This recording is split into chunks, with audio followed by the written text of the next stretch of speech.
It is I, and I am here. My name is Marcus Thomas. Welcome to the Pro Fan Talk, and we are back in it again. We just got done with offseason because the combine is here, and everybody's going nuts about that. Man, it has been this offseason has already kicked off to a crazy start. Already kicked off to a crazy start, man. It is like wow. So we're getting stuff done. Eagles are making moves, signing coaches. Man, we are just the NFL is a gift that keeps on giving, man. I wanted to jump into the XFL and some of the basketball stuff, and I was just ready to start talking about the Sixers. I was ready to jump on board, and then you have all of this NFL draft stuff that happened. The Eagles signed both of their coordinators. Man, it just keeps it don't ever stop, man. It never stops. What's up, Sean? Yo, definitely I feel you on that one, dude. Definitely I feel you on that one, man. Big shout out to Jeremiah Trotter and his family. Lost his wife to breast cancer. Man. So definitely, man. Hey, tell your people you love them while they're here. Tell them today. Don't wait. You never know what's gonna happen. But yeah, man, good to see you, bro. And hope you got my text, man. I'm trying to get my schedules and stuff together going towards the future, especially the closer we get to the NFL draft. I definitely want to get you on the show, man. So let's make some things happen. What's going on, Vince? I see you in there. And we are rocking and rolling, man. It has been a week.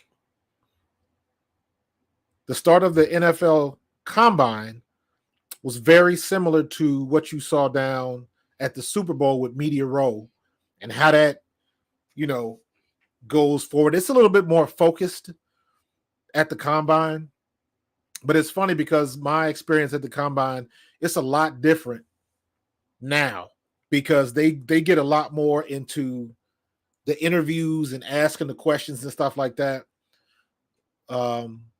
When I was there in 93, it wasn't like that at all. It was just, you go there, you talk to a few people, you did your workouts, you ran your 40, you stayed on the phone with agents, but you got to remember, cell phones weren't the thing back then.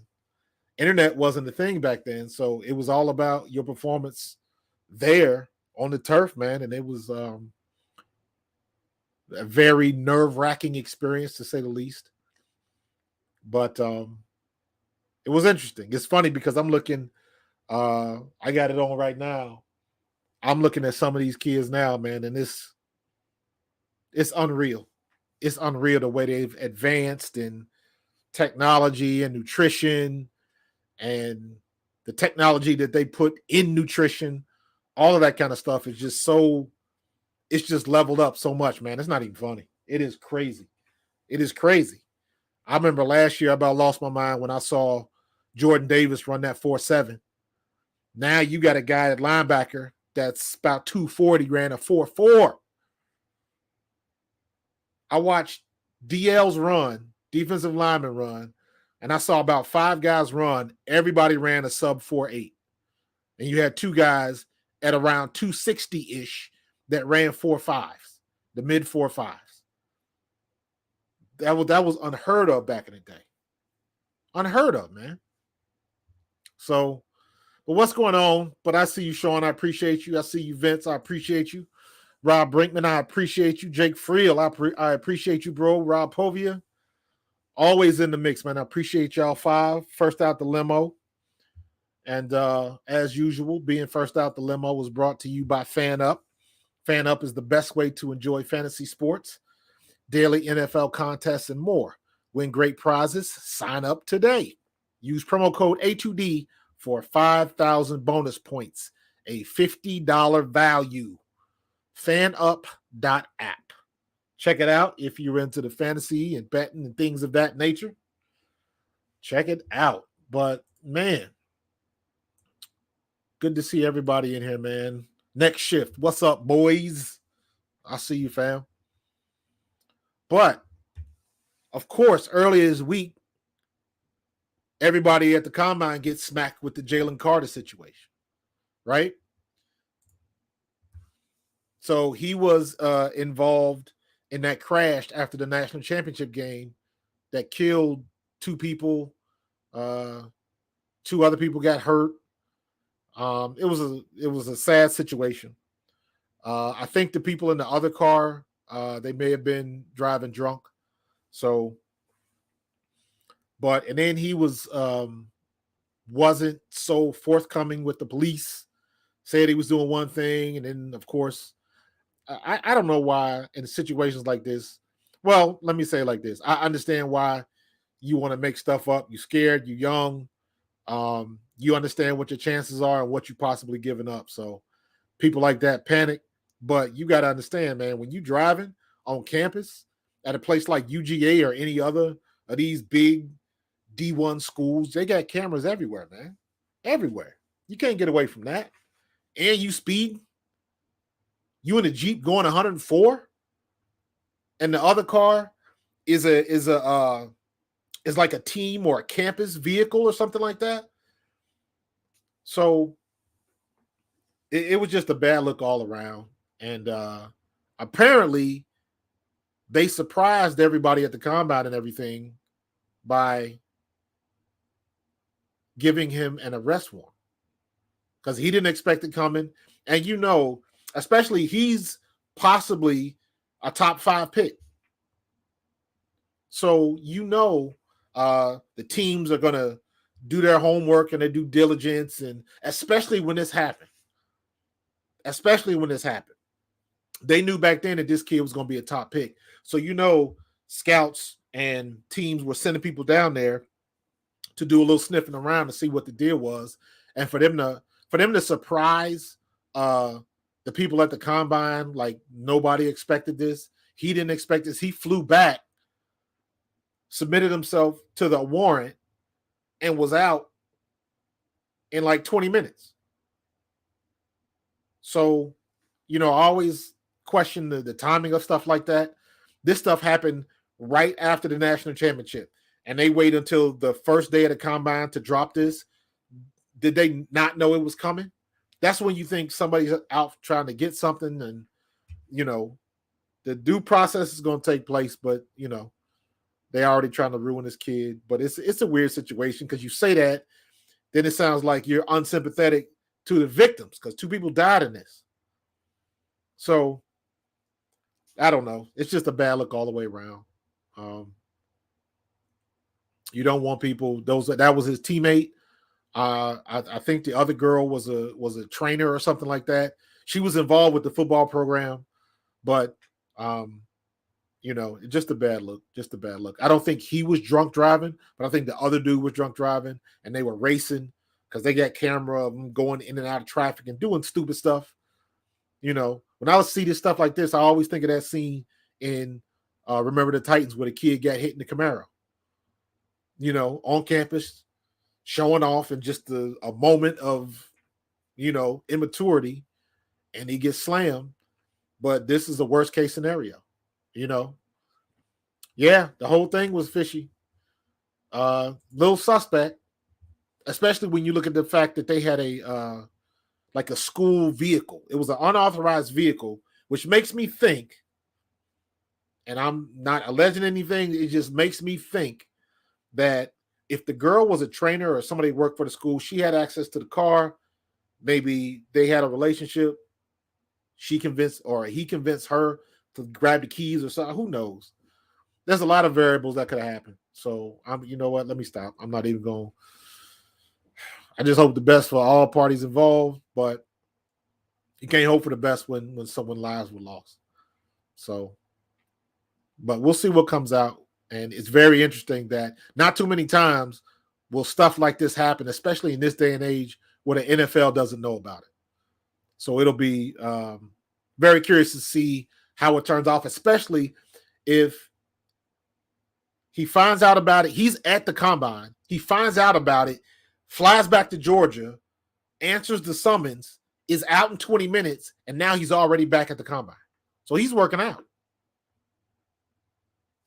So somebody like him, though, I wouldn't think that, hey, Sarah, I wouldn't think that he would even have to be there.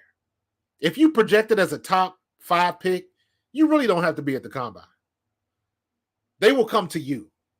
You have your pro day, and then you have your workout, and then everybody else on your team works out as well. All the seniors that want a shot, they run their 40 times and they do all of that stuff so the scouts can see everybody. Because somebody like him, if he had a pro day at Georgia, there would be a lot of people there. Definitely a lot of scouts there, a lot of GMs and stuff like that. So he could have done that, because if you're a top 10 pick, you can make that happen. So I don't understand why he was even at the combine. Well, I'll take that back. I understand it because it kind of makes you look better, because you're dealing with you can get a lot more done being there as opposed to everybody else coming to you. When you have people come to you, you don't know who's going to show up. When you go to the combine, everybody's going to be there. Everybody's going to be there. So, but I wish the best for the young man. We'll see what's going to happen. I'm sure it's not the end of it. These things tend to pop up at the weirdest time. You look at this situation. You look at the situation with Nakobe Dean last year, where all of a sudden all this medical information pops up, made him drop in the draft. That's why we took Nakobe Dean, was supposed to be a top 10, top 15 pick. So then they released the information about him being hurt and this, that, and the other. Nobody vetted it, and it cost him in the draft. It cost him a lot of money. And then you see what happened, like with the dude for the Eagles, that offensive lineman for the Eagles, situation that happened in 2019. Him and the girl accused him of rape and all that kind of stuff. And now, the week he's supposed to go to the Super Bowl, it pops up again and denies him an opportunity to go to the Super Bowl and just experience that. So it's kind of messed up, man, but it is the way it goes, man. Let me see. Anthony, you got some info? Stetson Bennett, GA's graduate assistant. Okay, got caught under the influence and it was out the next day, but I wouldn't be surprised something else happens. Yeah.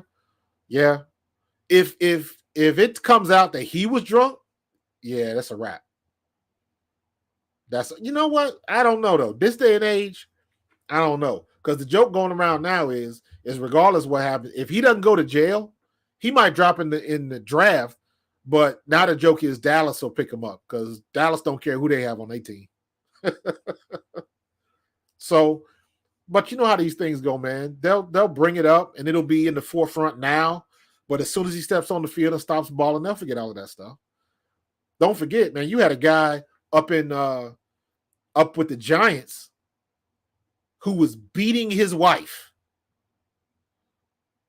The Giants knew about it and still signed him to a 3-year contract. I believe he was a punter. I forget what his name was, but I think the girl released her memoirs or her diary or something like that. She took it. She had to make it public. Ultimately, she made it public. Then, of course, when it goes public, the outcry comes in, and the Giants were like, "Oh no, we didn't know what happened," and it was a bad look. And I'm saying that to say, if they can let that go, again, the Giants knew about what was going on, and they still signed him to a 3-year, multi-million-dollar contract.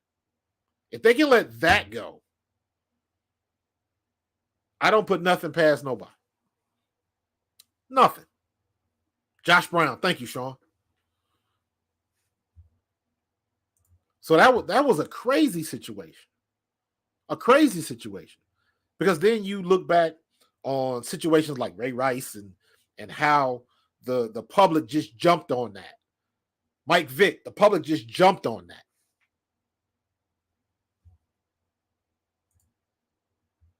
So, that was the beginning of the cancel culture. I remember the thing with the Mike Vick, when the Eagles signed Mike Vick, And it was all these people, animal lovers, that didn't want the Eagles to sign them. And my thing was, if you're going to call yourself an animal lover, I understand that. And I understand why you will have disdain for Mike Vick, even though he did go to jail.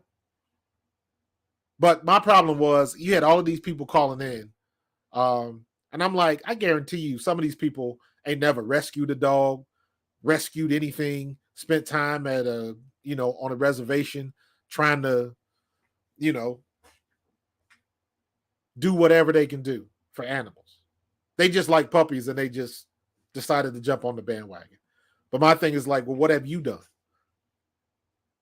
And this was after Mike had went to jail and people were still mad. So you just, at the end of the day, you ain't going to please everybody. You just got to do what you got to do. So, yeah, dude, you're right. Ray Lewis. Nobody mentions that anymore. I'll give you one better, Vince. Ben Roethlisberger. Ben Roethlisberger was in that trouble. Put out his statement and then sat in the cut. Didn't say nothing to nobody. Next thing you know, he was married. Next thing you know, Ben was married. Let's not forget Brett Favre. All the mess that Brett Favre was involved in when he went to New York and he was trying to mess with the masseuse or whatever the situation was. And Brett Favre was married. But they swept that under the table. I'm sure that girl got paid a lot of money, made more than she ever was going to make being a masseuse. But, yep, and then people forget about that too. And didn't nobody bring that up until the whole situation with him stealing money from Mississippi.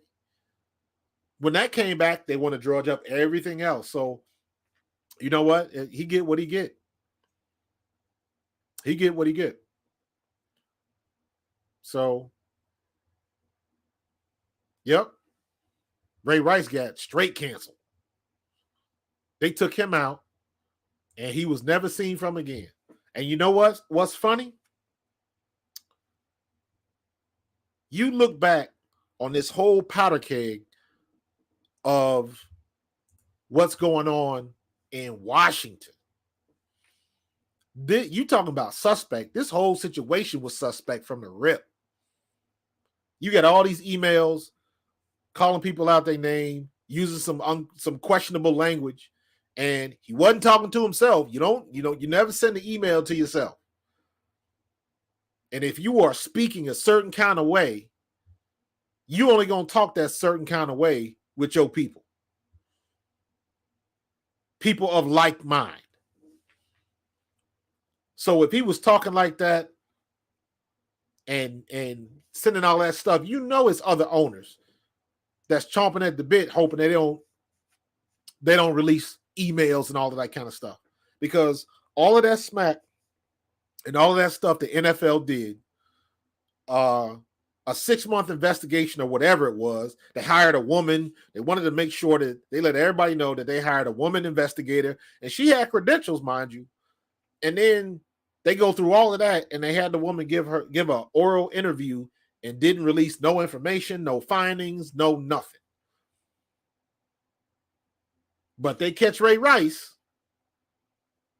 That's all over the internet, all over the news. They playing the video, they rewinding the video, they interviewing them, they talking to the wife, all of that kind of stuff. All of it. So you know what that is. That's definitely a little bit of colorism and favoritism. Don't get it twisted. But for all of that to happen, and Daniel Snyder still's holding on to that team, he like, y'all going to have to kick me out. And guess what? I would think he probably does have some juicy stuff on some of those owners and some information that they don't want to see the light of day. Because anybody else, they would have been kicked out. John Gruden was a coach. He didn't have no power. John Gruden is somebody that still has to be hired by an owner. And he's the only one that catches hell? Come on, man.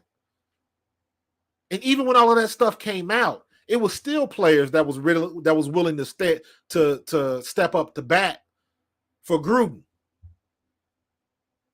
So at least he still has some credibility with players, black players mostly. He still has some credibility with that.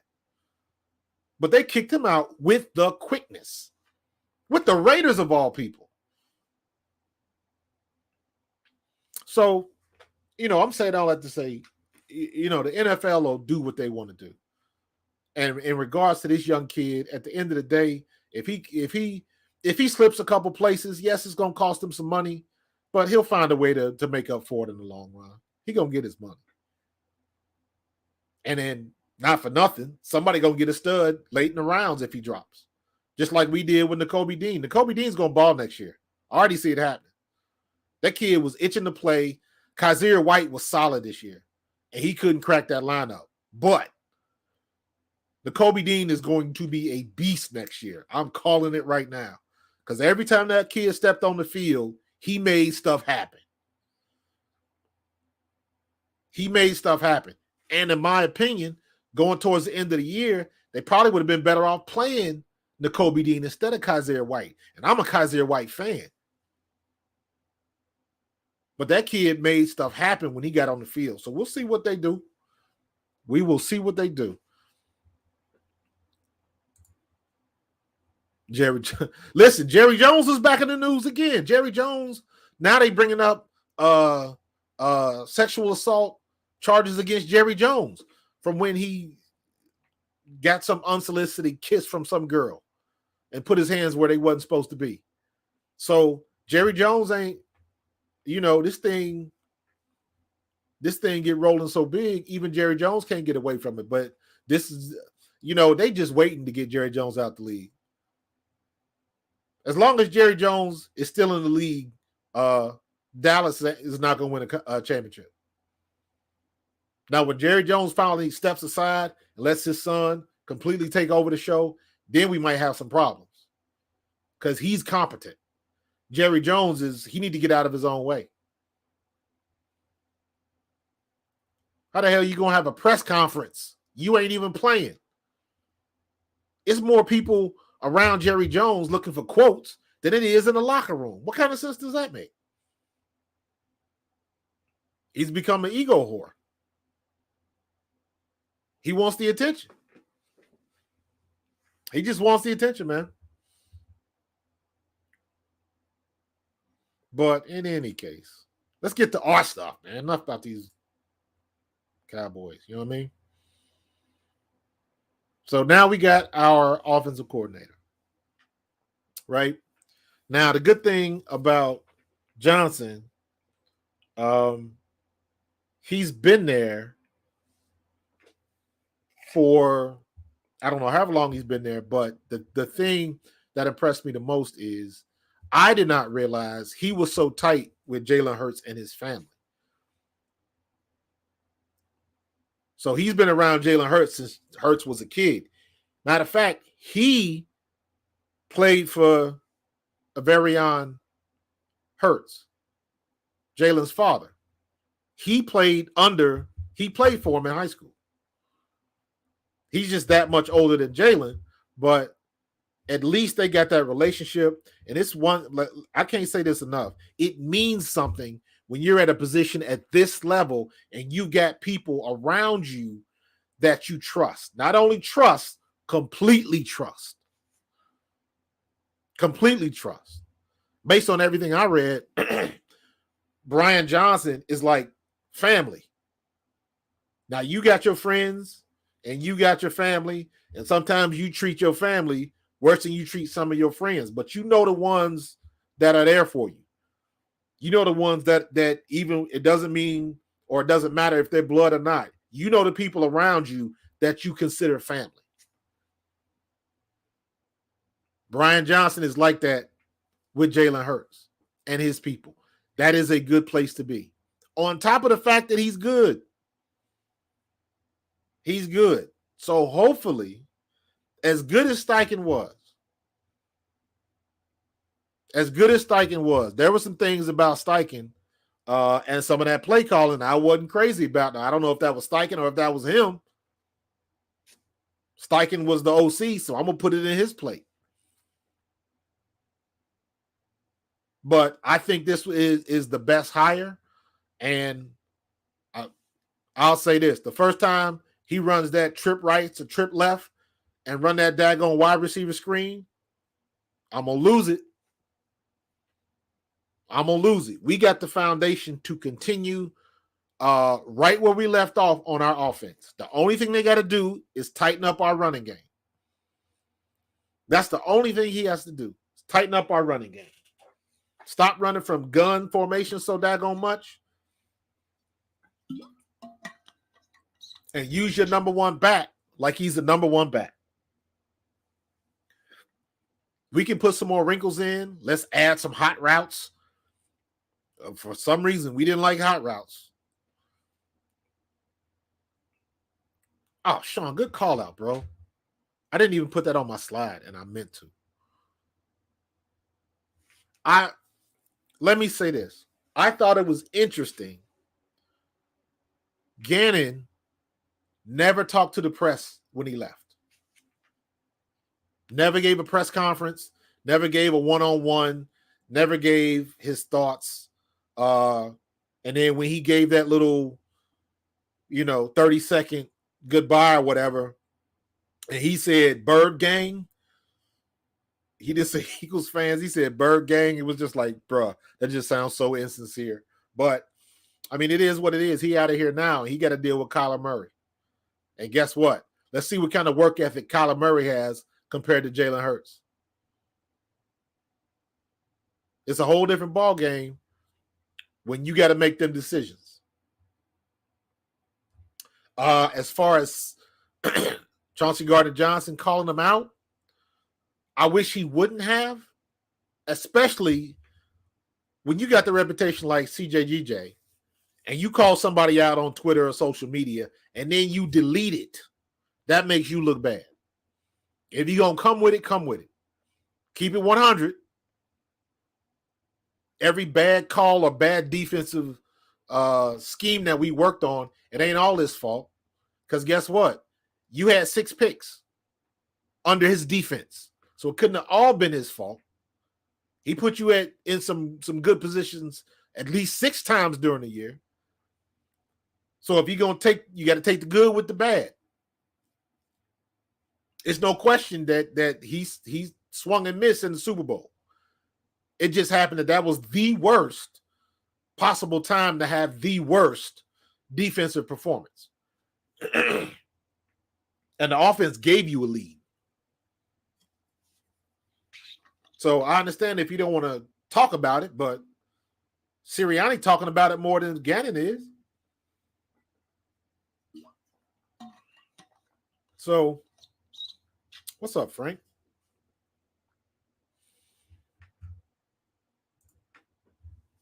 So, like I said, I wish if he gonna say it, I wish you would have left it up.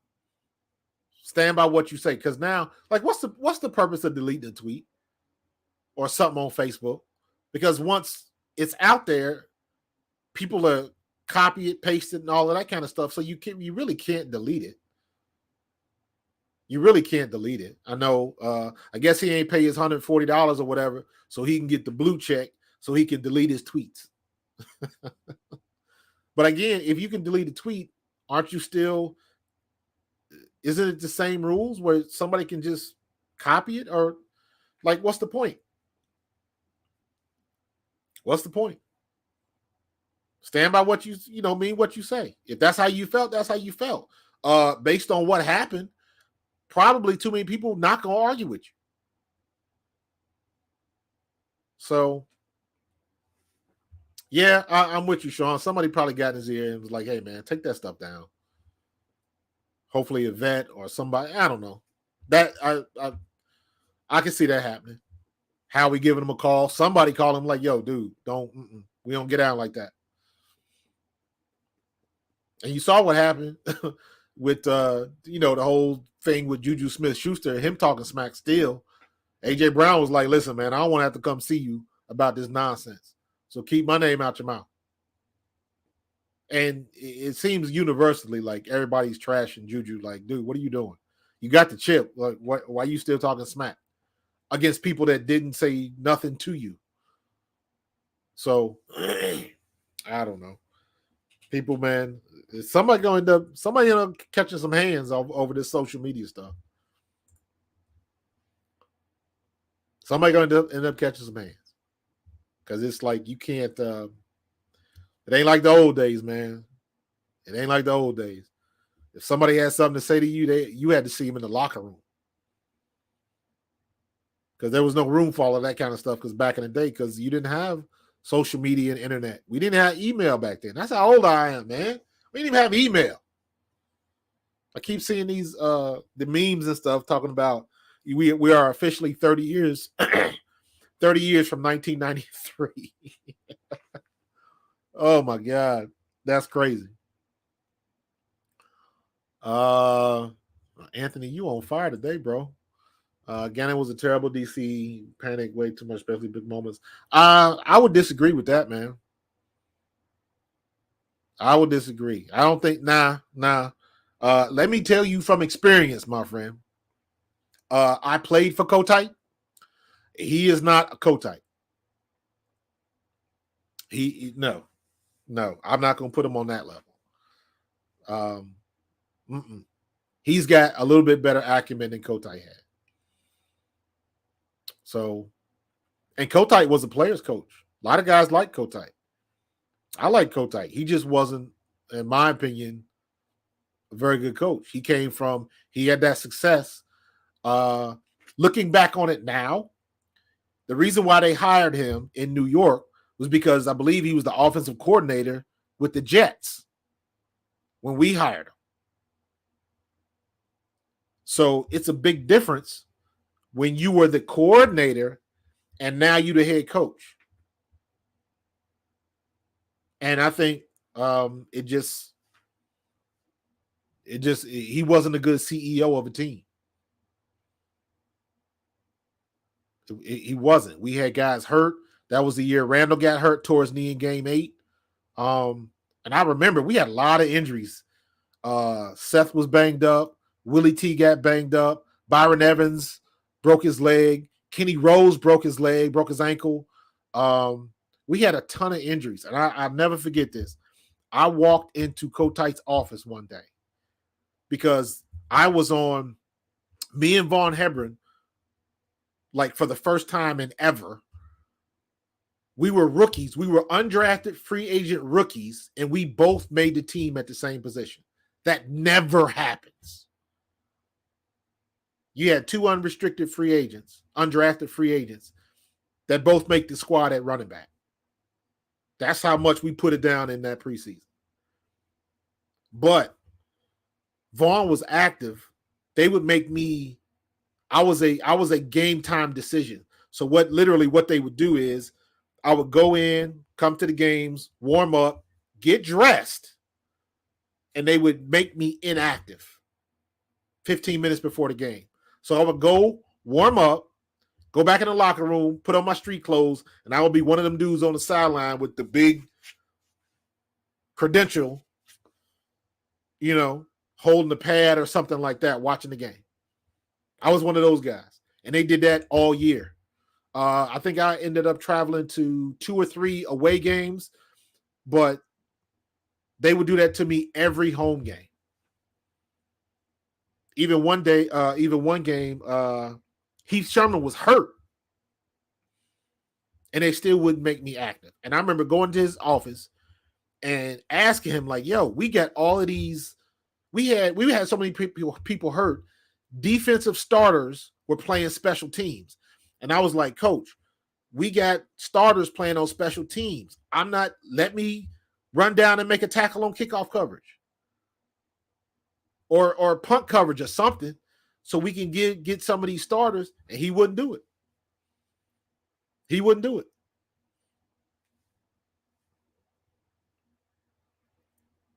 So I'm saying all that to say he wasn't a good CEO. Props to Sirianni for understanding and realizing what he was dealing with in giving the offensive controls to Nick Sirianni. Because you got too much other stuff to deal with. So even when people were crapping on Eric Bieniemy and saying that it was all Andy Reid, it was like, no, it don't work that way. You got too much stuff to deal with on the sideline, and you the man. You want a timeout, coach? The ref's talking to you. You throw on the flag. Do you want to review it? You got to deal with all of that kind of stuff. What's down the distance? Where are we at? How much time we got left? How many timeouts we got left? You got all of these people. You got a person on your sideline that deals with every little situation, and they're feeding you all of that information. So you got to sift through all of that stuff. So it is not an easy job. Just imagine, when you at your job or you at home and everybody coming with stuff at the same time. Everybody's been in that situation where you were either at school, at home, at work, when 5, 6, 7 people come and ask you a question at the same exact time. And you're like, what? Wait a minute. Hold on. Let me deal with this. Dude, it is stressful. And you got to be a good CEO. And again, props to Sirianni for realizing that I need to back off. Let the man that I'm paying to be the coordinator, let him coordinate. You still hear all of the plays but every now and then, I got to go back here and let me talk to Jalen. Let me see what happened. Let me talk to Jason Kelsey. Let me see what happened. Let me see what Goddard was seeing. You know what I mean? You got to go down to the bench, and sometimes you got to talk to your people and we got a fumble, flag on the play. Do we need to review it? Let me get back to the sideline and see what's going on. It's a lot of stress going on. So for somebody to say it's all Andy or it's all the head coach or it's all Sirianni, it's not. You need a lot of help, and you need good help. So for him to be able to hand the keys to Steichen, and Steichen can, steer the ship and is very competent at it, because everybody's not competent at it, that's saying something. Going back to Brian Johnson, he's right next to Jalen Hurts. He's got a closer relationship with Hurts than even Steichen or Sirianni does. So he's right there in the middle of all of that communication. So he's picking up all of that kind of stuff. So he's the perfect one for the job. Sean Desai is going to be a little bit different, because Sean Desai is coming from somewhere else. So the first thing he's got to do is he's got to cultivate those relationships, because nobody knows who he is. The only person on this team that knows who he is Robert Quinn, and he ain't going to be here next year. I was pulling for Robert Quinn. I thought that was a good signing. He did jack squat and got hurt. So he can say at least he made it to the Super Bowl, but he didn't really contribute much. So, yeah, and it's a lot of behind-the-scenes stuff, bro. Coordinators, they don't get it's like the coaches get all of the glory,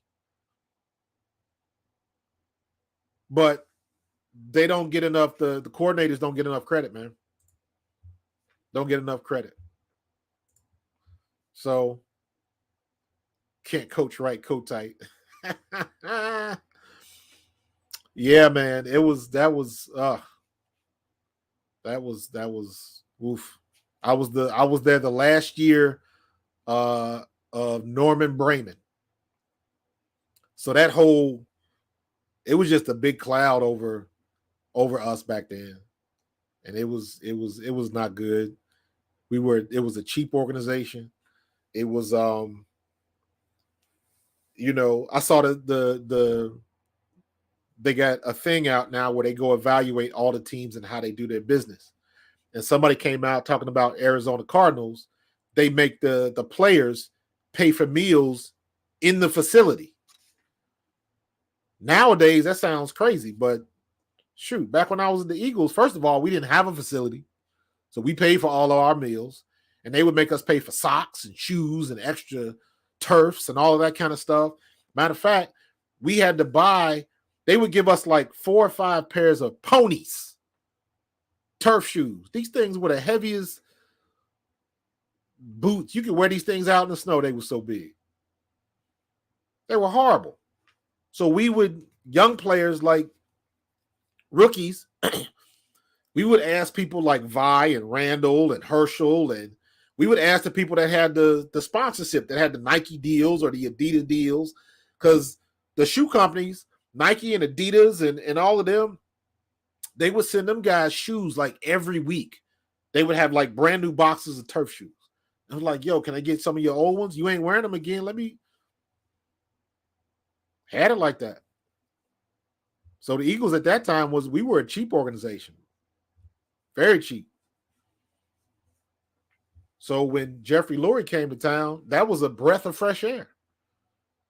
Unfortunately, it happened at the end, and he had to kind of gut everybody out and kind of rebuild from scratch, because Ray Rose came in, and then it was, it was good until it wasn't, and then they had to blow it up. Then Andy came and brought some stability. So, but instead of getting off point, let me stick to Sean Desai. He's got the acumen. He's got a lot more experience.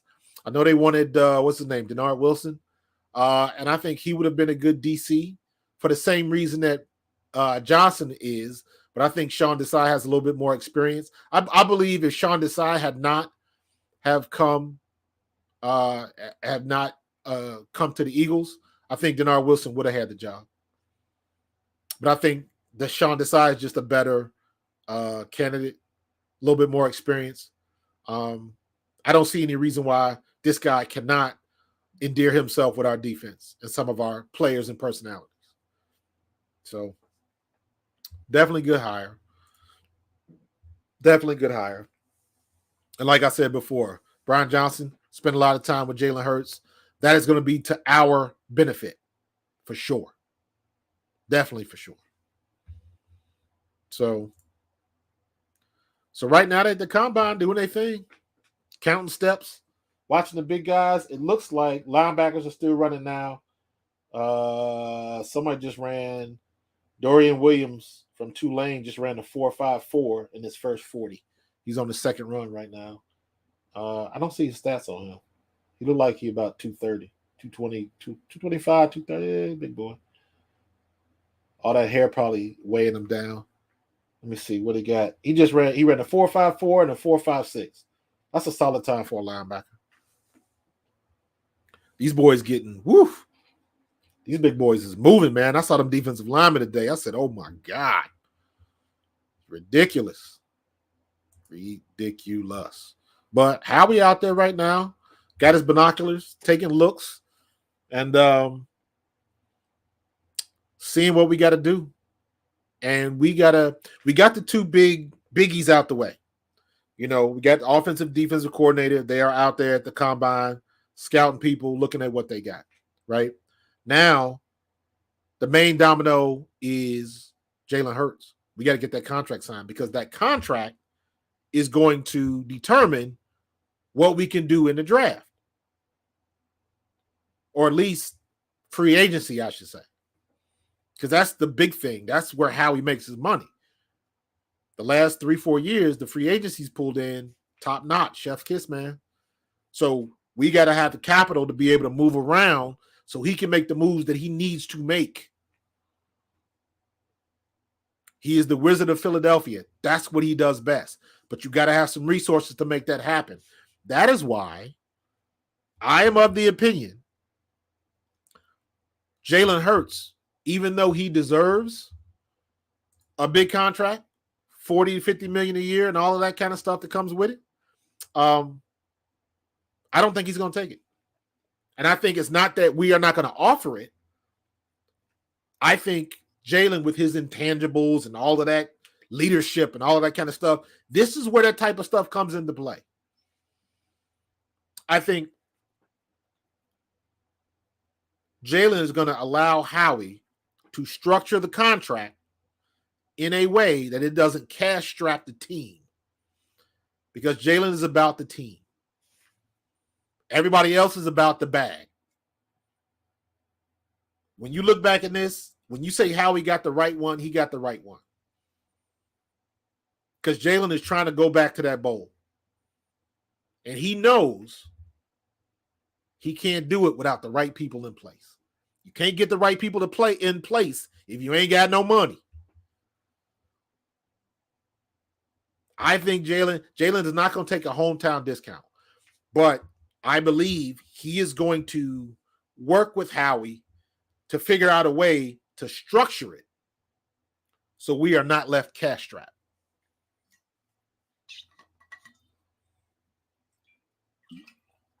So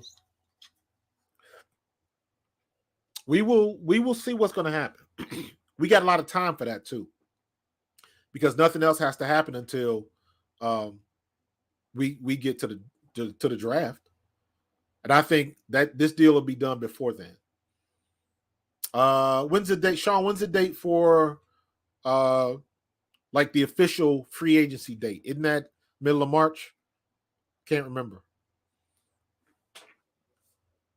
Check out my trusty iPad. Let me see. NFL free agency.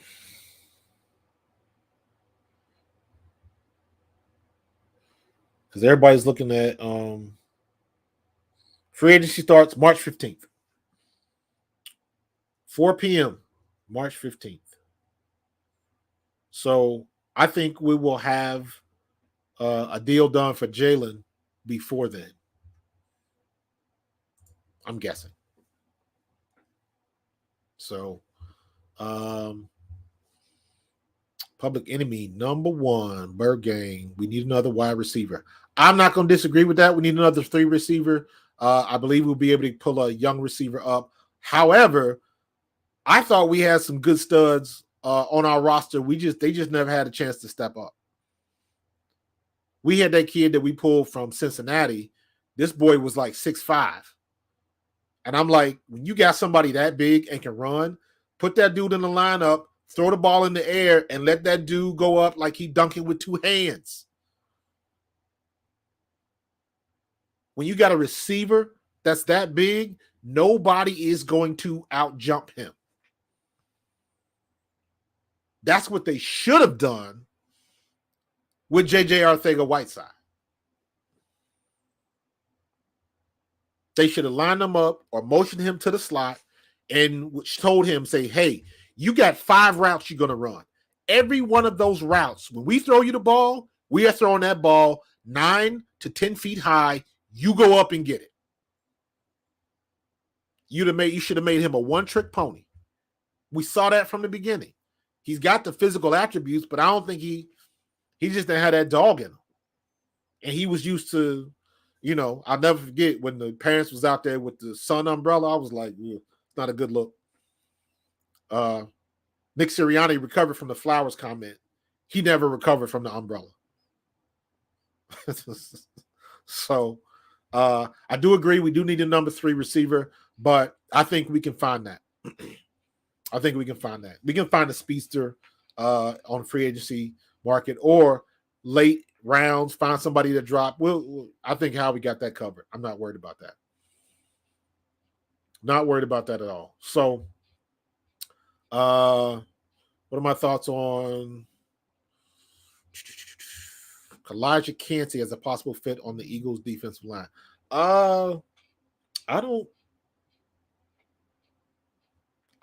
If he can ball out, he can ball out.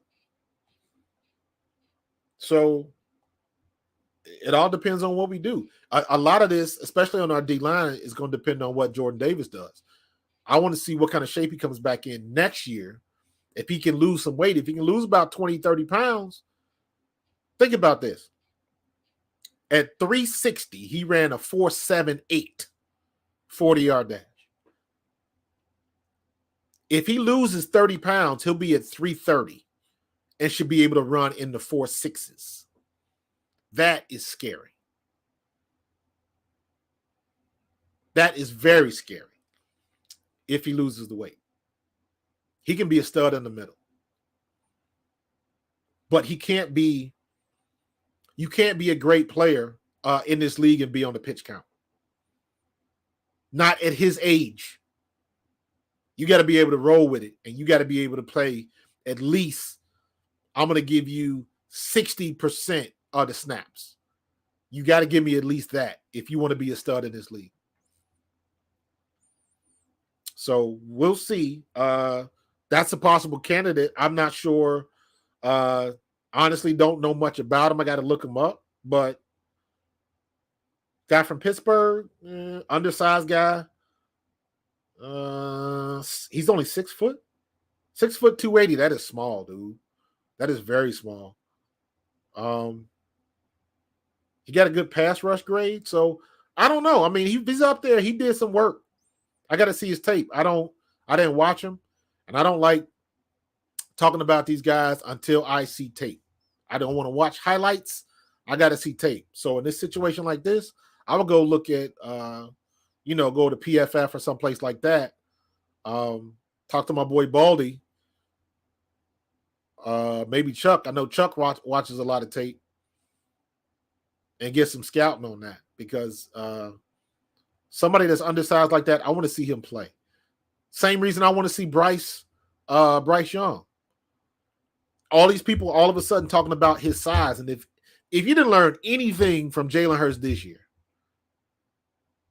watch what the dude did on the field. Get off of the stats and the stereotypes and all of that kind of stuff. Watch what the dude did on the field. That should be all that matters.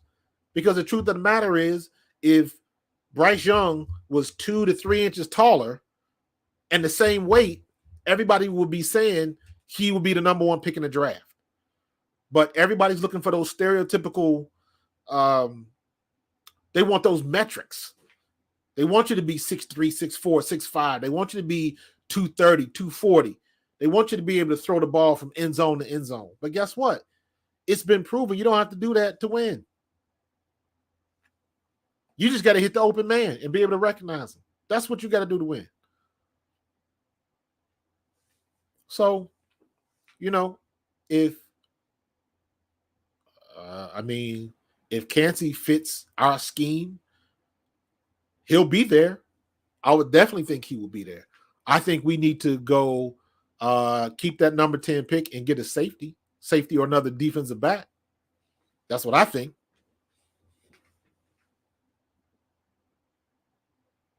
Avonte Maddox will be healed, so he'll be back in the starting lineup next year. Slay will be there.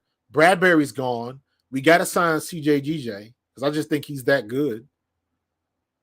And then our secondary will be straight. Marcus Epps, I think we should sign him. Blankenship's not going anywhere. I mean, we got some good players, but if we can if one of those guys ends up getting away and we need to go in the draft to get somebody, hey. You got the Christian Gonzalez kid. You got Brian Branch, that safety. But I mean, our safety's Epps and I don't want the new kid. I'll stick with the experience. I'll stick with Epps and Blankenship. They both played solid. Now they got experience. Now they taking their lumps. Now you got a seasoned vet where you need them. So I would stick with that. If you're gonna take somebody, that's the line. Where's that kid at? Edge, wide receiver, safety, cornerback. Not Christian Gonzalez, the other kid. Edge, tackle. What's his name? Not Joey Porter Jr. Is it Deontay Banks? No, I don't think that's him either. Bijan Robinson. That's another one everybody wants, is Bijan Robinson from Texas. What happened to the guy? Witherspoon, thank you. Is he from Clemson? Where is he from? Clemson, Florida? Derek Witherspoon. Yep. That's the dude. Why is he not on this list? Carter. Oh, there he is. I just missed him. Number 6 from Illinois. Thank you. Got the colors right at least. Devin Witherspoon from Illinois. So if he's there at number 10, I would say take him. That's That's somebody you insert as starter day one. Day one. So we got some options, man, and we got some. Again, credit to Howie, because for all intent and purposes, we should not be in this situation. You look at what just happened and everything that's been going on with the Rams.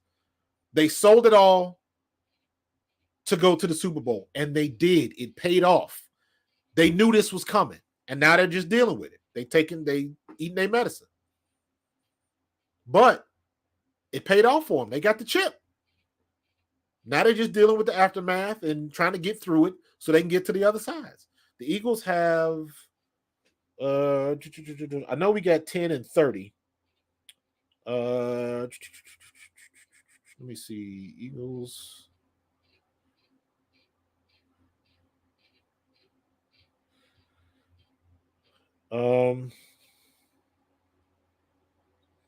We've got number 10 pick. We got the number 30 pick.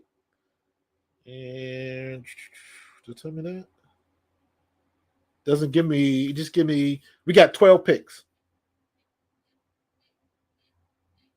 Looks like, yeah, we got 12 picks in the draft with compensatory picks. Did I say it right? Compensatory picks. Big picture, we have 3 ones. We have 3, 12 in next year draft. Wait a minute. Compensatory. I don't know. Are we talking this year or next year? We got 2 first-round picks. I don't know. I'll look it up. I'm not sure how many we got overall, but we got a pick in the top 10. Is it possible Howie would trade it? Yes. And double down and get a couple more picks in the second and third? I think that's where we need to be. But that kid at cornerback, I would like to have him in the first round. Trade the 30th pick. Trade that down and get a couple guys in the late second, third, fourth round. I wouldn't mind seeing that, trading that 30th pick and getting, 3 or 4 more picks. I'm good with that. But this is one of the situations, like, I ain't got nothing to say about Howie. Dude, do you? I've got complete trust in him. He has earned that. You can't say nothing about him. Let him work his magic. Do what he got to do. There's plenty of guys that at 62 and 94. Okay. And their own 7th round and another 7th via Minnesota with the Rager move. I forgot about that. Yeah. Yep. We're in a good spot, man. We can't complain. We made it to the bowl. Came up, a minute 50 seconds short or whatever it was. But we're in a good spot, man. We are in a good spot. Wanted to shout this dude out. This kid. There's always one. This year, it's this kid. Another kid from Georgia. Georgia's doing it up. Georgia's taking over Alabama in the draft, man. Now everybody's looking for these guys from Georgia. But linebacker, rush edge, 4.4, 40-yard dash. Ridiculous. Ridiculous. They just get bigger and faster. One of the things we also got to figure out what they're going to do with Miles Sanders. I don't think Miles Sanders is going to re-sign with him. So they're going to go with Kenny Gainwell. They're going to go with Trey Sermons, I guess, unless they're going to try to find somebody, another big back. Again, I would say clearly he doesn't want to leave. So if the contract that you can offer is palatable, keep the experience. Keep the experience. I will argue with anybody. He should have led the league in rushing this year, at least been top 3. If we would have used him right. If we would have used him as a number 1 back, stop running so much out of daggone gun formation, he could have been in the top 3 up there with Derrick Henry and the kid from the Raiders. Now I'm seeing rumors that the kid from the Raiders might come here. But I'm like, if he might come here, why wouldn't you keep Miles? Miles was balling this year. They just didn't run him right. So maybe there's more to the story. Maybe there's some more things that they didn't like. But whoever we get, please, we got to run them right. Run them like a true number one back. None of that madness we was doing last year. We can't have that. If you're gonna use them, use them. Yeah, I saw that too, Sean. But that don't mean nothing. If we can get that kid from the Raiders, I wouldn't mind that. I wouldn't mind that at all. But I don't want to get that kid or get anybody that's a quality back. We got a Pro Bowl back, and y'all use him like a second stringer. I say y'all when I'm mad at something. We use him as a second stringer. It didn't make no sense. So we'll see what they do, man. We'll see what they do. They still got time. They might re-sign him. He might want to get a hometown discount. I like Josh Jacobs too, but is Josh Jacobs that much better than Miles Sanders? If Miles Sanders was in Las Vegas, could he have put up the same numbers? Running on the same kind of offense with that same kind of offensive line? I don't know. Can Josh Jacobs run east to west? That's a big thing with me. And until we fix that, it don't matter who you bring in here. You can only have so much effectiveness running east and west. You got to go north and south. You got to go downhill. Can you just imagine Pacheco? If Pacheco had to run east to west, he wouldn't be as effective. He's a downhill, violent runner.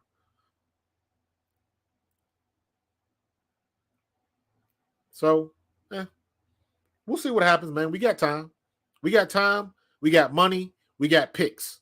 We're good. We are good. So, we just got to keep watching the draft and wait to see what they do. We got Chicago's number 1, Houston's number 2, Arizona, Indianapolis, Denver via Seattle, the Rams via Detroit, Las Vegas, Atlanta, Carolina, then us via New Orleans. So it's Seattle's 5, Detroit 6. I got that backwards. So you got Seattle via Denver and Detroit via the Rams, Las Vegas, Atlanta, Carolina, Philadelphia via New Orleans, Tennessee, Houston via Cleveland. So D'Amico Ryans has got a nice number 1 pick. He'll probably pick a quarterback. Then you got the Jets, the Patriots, Green Bay. I don't know what the hell Green Bay is going to do because Aaron Rodgers is just getting on my damn nerves right about now. Like, dude, make a decision, man. You're getting on my nerves. People getting tired of looking at you. Washington's going to be interesting. Pittsburgh and Detroit. So it'll be fun to see how this shakes out. And then with everything happening with the kid from Alabama with dealing with all the trouble, is he going to drop? Is that going to shake up the order? Is people going to be trying to move up because they don't want to pick him?